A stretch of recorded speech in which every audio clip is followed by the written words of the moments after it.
ایک طبقہ وہ ہے جو قرآن پاک کی تلاوت بھی کرتے ہیں، ترتیل کے ساتھ بھی پڑھتے ہیں، لیکن قرآن مقدس کا جو ایک عظیم حق ہے، اس قرآن مقدس کو سمجھ کر پڑھنا، اس سمجھ کر پڑھنے سے ہماری ملت کی اکثریت محروم ہے۔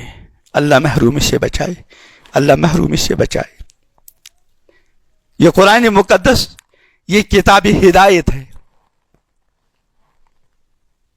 دنیا بھر کے علوم، کوئی بڑا آدمی ہو بظاہر اور وہ کوئی بات کہے، لیکن وہ لیکچر دے، تقریر کرے انگریزی میں، یا وہ تقریر کرے ہندی میں، یہ کسی ایسی زبان میں جو ہم کو نہیں آتی، ہم کو اس وقت تک چین نہیں آئے گا جب تک کہ ہم اپنے کسی اس زبان کے جاننے والے ساتھی سے اس کا کم از کم خلاصہ معلوم نہ کریں۔ کسی کے بیٹے کا رات کو خط آیا، اب تک خطوط آتے نہیں، پہلے خطوط کا زمانہ تھا۔ اب اگر کسی ایسی زبان میں اس نے لکھا کہ اس کو پڑھنا آتا نہیں، گھر میں کوئی ہے نہیں، عشاء کے وقت خط آیا، وہ بے چین ہے، رات کو کسی کے پاس جائے گا اور اس وقت اس کو چین نہیں آئے گا، نیند نہیں آئے گی جب تک کہ اپنے بچے کے اس پیغام کو وہ سمجھ نہ لے۔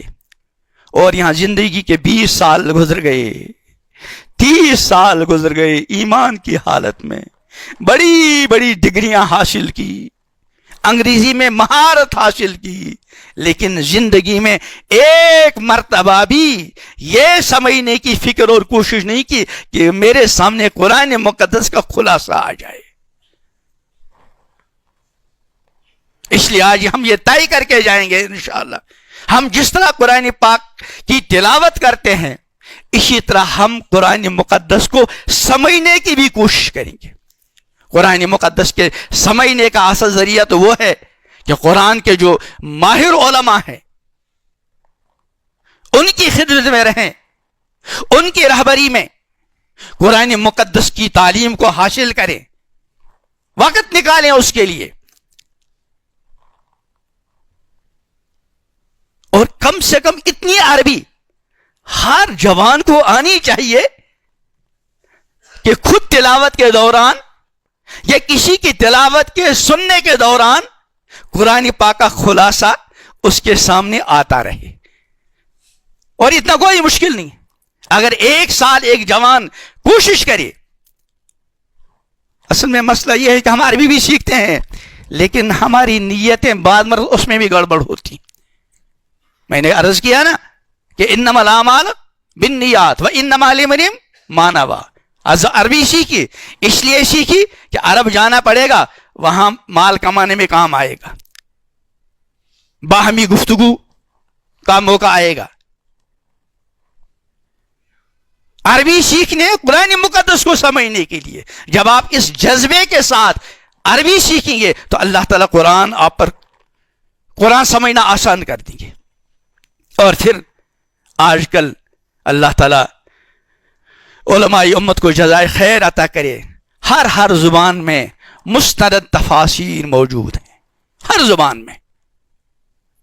آپ آج یہ ارادہ کر کے نکلیں، میں ان کو مخاطب بناؤں جن کا یہ بھی معمول نہ ہو۔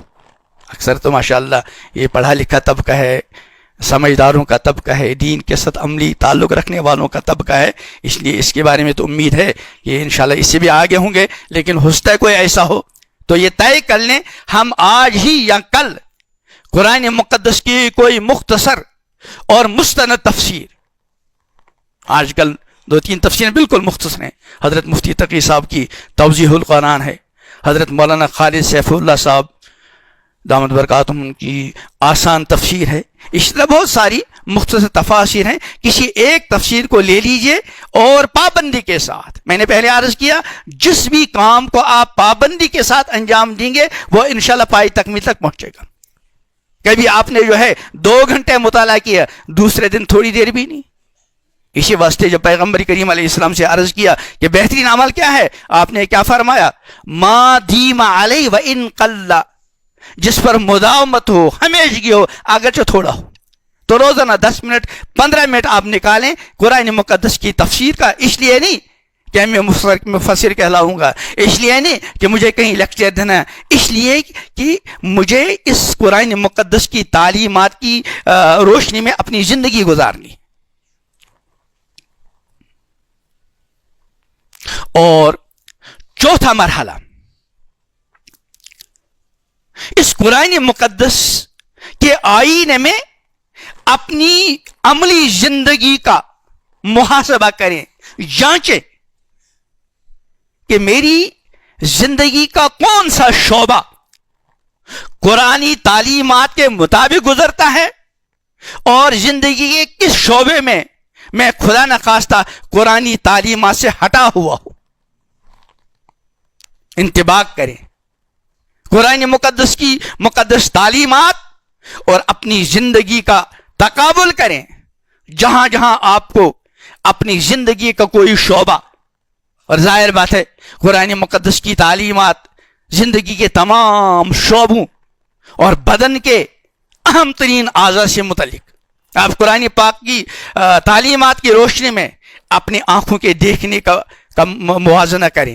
اور قرآن کہتا ہے قُل لِّلْمُؤْمِنِينَ يَغُضُّوا مِنْ أَبْصَارِهِمْ وَيَحْفَظُوا فُرُوجَهُمْ, کہہ دیجئے مومن مردوں کو اپنی نگاہ جھکائیں, اپنی شرمگاہوں کی حفاظت کریں. وَقُل لِّلْمُؤْمِنَاتِ يَغْضُضْنَ مِنْ أَبْصَارِهِنَّ وَيَحْفَظْنَ فُرُوجَهُنَّ.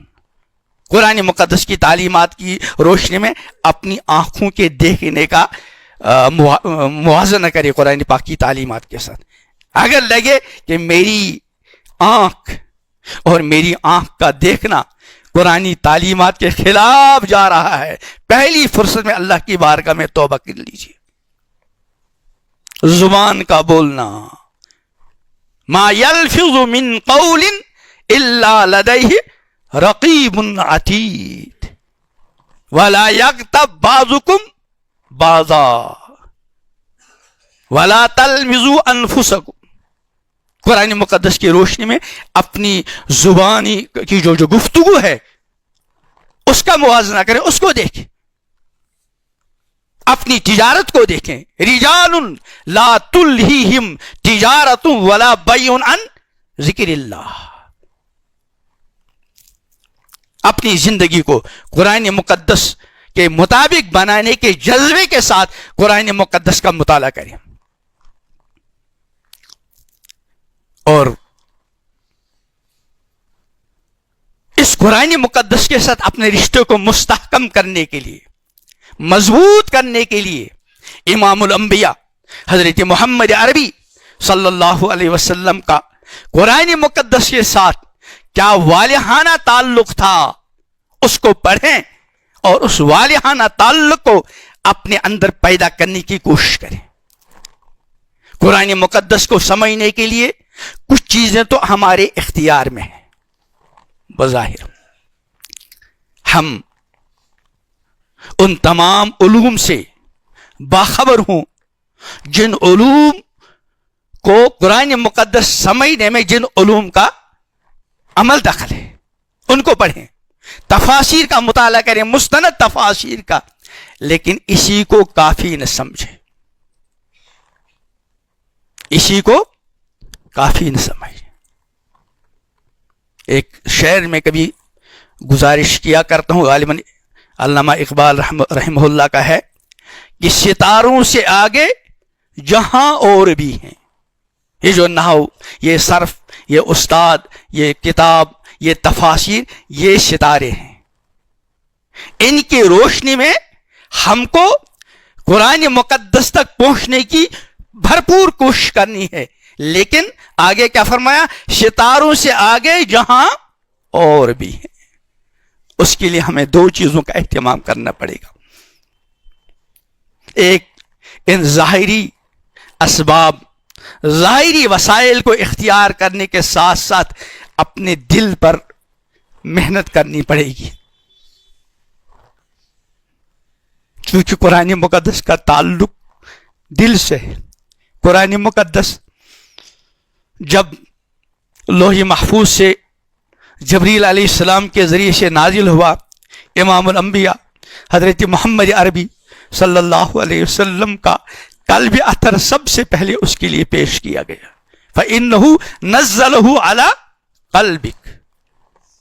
میں ایک مثال دیا کرتا ہوں بجلی کے ذریعے سمجھانے کے لیے کہ بجلی کی تار، آگے ٹرانسفارمر، اس سے آگے پاور ہاؤس، سب ایک ہیں، لیکن کوئی بلب ذرا سی روشنی دے رہا ہے، کوئی اس سے زیادہ، کوئی بلب اتنا روشن ہے کہ اس کی طرف دیکھنا بھی مشکل ہو رہا ہے. جب ہم باہر سے آنے والا جو بجلی کا سلسلہ ہے وہ سب ایک ہے، کوئی الگ الگ تارے نہیں، کوئی الگ ٹرانسفارمر نہیں، کوئی الگ پاور ہاؤس نہیں. پھر وجہ کیا ہے کہ جس بلب کے اندر جتنی صلاحیت ہے اسی صلاحیت کے مطابق بجلی اس کی طرف منتقل ہوگی. بس بلا تشبیہ سمجھ لیجئے. ایک قرآن مقدس کے الفاظ جن کو پوری توجہ کے ساتھ سیکھنے کی ضرورت ہے. ایک قرآن مقدس کے وہ معنی، وہ ترجمہ جو ہم علوم کے ذریعے، اساتذہ کے ذریعے اور تفاسیر کے ذریعے سمجھ سکتے ہیں. اس کے بعد معاملہ رہتا ہے ہمارے قلب کا. ہمارے قلب میں جتنی صلاحیت ہوگی قرآنی علوم اسی اعتبار سے ہمارے قلب کی طرف متوجہ ہوں گے.